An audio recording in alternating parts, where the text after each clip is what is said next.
Sesawi Kur Yesu channel yang renungan harian, inspirasi kehidupan, dan portal Bedemana Kristiani.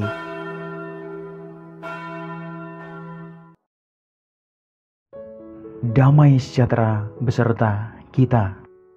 Semoga sobat-sobatku yang terkasih di dalam Kristus, sobat kolom muda dan saudara-saudaraku yang terkasih di dalam Kristus, sungguh selalu beroleh rahmat sukacita, berkat yang melimpah, perlindungan dari Tuhan dan rahmat kesejahteraan, sahabatku.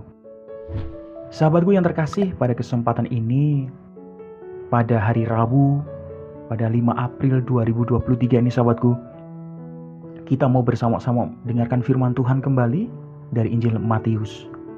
Mari sahabatku. Tuhan beserta kita, sekarang dan selama-lamanya.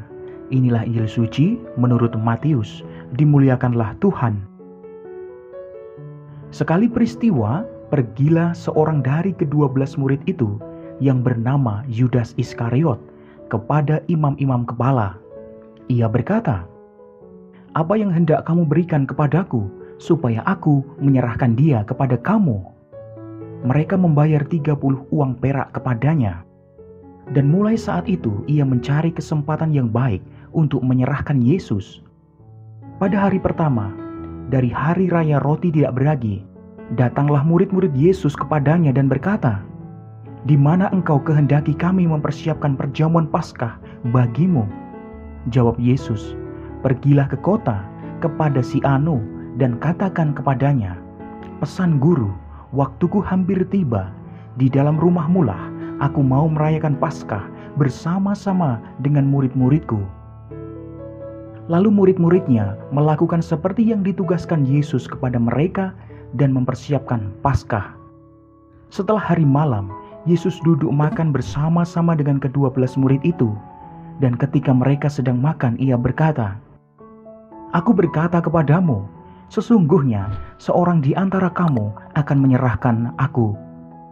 Dan dengan hati yang sangat sedih, berkatalah mereka seorang demi seorang kepadanya, "Bukan aku ya Tuhan." Ia menjawab, "Dia yang bersama-sama dengan aku mencelupkan tangannya ke dalam pinggan ini, dialah yang akan menyerahkan aku. Anak manusia memang akan pergi sesuai dengan yang ada tertulis tentang dia. Akan tetapi, celakalah orang yang olehnya anak manusia itu diserahkan. Adalah lebih baik bagi orang itu sekiranya ia tidak dilahirkan." Yudas yang hendak menyerahkan dia itu menjawab katanya, "Bukan aku ya Rabi." Kata Yesus kepadanya, "Engkau telah mengatakannya." Demikianlah sabda Tuhan. Terpujilah Kristus. Sahabatku yang terkasih di dalam Kristus, kalau kita melihat nubuat dari Nabi Yesaya, sahabatku, bahwa Nabi Yesaya pernah melukiskan perlakuan yang akan diterima oleh hamba Yahweh, sahabatku. Sahabatku yang terkasih, yakni ia akan mengalami penghinaan, dipukul, dan diludahi, sahabatku. Sungguh dengan tidak membalas atas perlakuan para lawannya, ia seolah-olah menempatkan dirinya setingkat dengan kriminal maupun orang bodoh, sahabatku. Sahabatku yang terkasih, ia tidak membalas kekerasan dengan kekerasan. Namun, ini tidak berarti bahwa hamba Yahweh ini seorang yang lemah, sahabatku. Sebaliknya, ini adalah tanda kekuatan batin yang kuat, yang penuh ketenangan dan kedamaian, sahabatku. Sahabatku yang terkasih, semangat dari hamba Yahweh ini tampak tertanam dalam diri Yesus, sahabatku. Ia akan mengalami penghinaan, kekerasan fisik selanjutnya. Namun, sungguh ia tidak lari dari jalan hidup yang telah digariskan oleh Bapanya dari sorga, sahabatku. Sahabatku yang terkasih, sungguh sebab Yesus sungguh tahu bahwa hasil akhir dari semuanya ini bukanlah kekalahan yang memalukan, melainkan, sahabatku, sebuah kemenangan dan kemuliaan, sahabatku yang terkasih. Sahabatku yang terkasih, dari penggalan firman Tuhan dari nubuat Yesaya, dari Yesaya 50 ayat 9, sahabatku, dikatakan di sana, "Tuhan Allah menolong aku." Sungguh berarti bahwa Yesus berani menghadapi takdirnya karena percaya Bapa selalu menyertai dia. Sahabatku yang terkasih, sebagai murid Yesus, sungguh kita semua bisa belajar dari hamba Yahweh dan Yesus dalam menyikapi segala macam penghinaan dalam hidup kita sehari-hari, sahabatku. Kritik tajam atau perlakuan yang tidak sepantasnya dari orang lain bagi kita, sahabatku. Sungguh dengan tidak membalas penghinaan dengan penghinaan ataupun kekerasan dengan kekerasan, tidak berarti kita lemah. Sebaliknya, sahabatku, ini memperlihatkan kita semua kekuatan dan kedamaian batin kita di tengah kesulitan, sahabatku. Amin. Kemuliaan kepada Bapa dan Putra dan Roh Kudus, seperti pada permulaan, sekarang selalu dan sepanjang segala abad. Terpujilah nama Yesus, Maria dan Santo Yosef, sekarang dan selama-lamanya. Amin.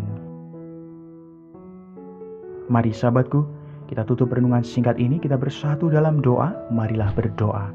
Dalam nama Bapa dan Putra dan Roh Kudus. Amin. Ya Tuhan Yesus, anugerahkanlah kepada kami kuasa-Mu di dalam hati kami, supaya kami semua sanggup menerima penghinaan dan perlakuan buruk terhadap kami. Pakailah kami semua menjadi berkat bagi banyak orang, ya Tuhan.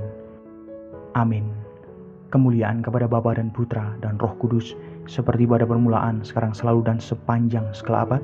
Terpujilah nama Yesus, Maria dan Santo Yosef, sekarang dan selama-lamanya. Amin. Dalam nama Bapa dan Putra dan Roh Kudus. Amin. Sahabatku yang terkasih, terima kasih banyak sahabatku, kita boleh bersama-sama mendengarkan firman Tuhan. Kita belajar pada kesempatan ini, sahabatku. Sebarkan video ini supaya banyak orang semakin terima berkat dan terima rahmat sukacita. Banyak orang dipulihkan, banyak orang disembuhkan, sahabatku. Hidup kita penuh berkat, hidup kita penuh sukacita, hidup kita penuh kesejahteraan, hidup kita penuh perlindungan. Yang gelap diberikan terang, yang buntu diberikan jalan. Sampai jumpa di renungan harian besok selanjutnya. See you later. Bye-bye. Berkah dalam. Tuhan memberkati. Terima kasih udah nonton. Jangan lupa subscribe, like, nyalakan notifikasinya, dan share ya.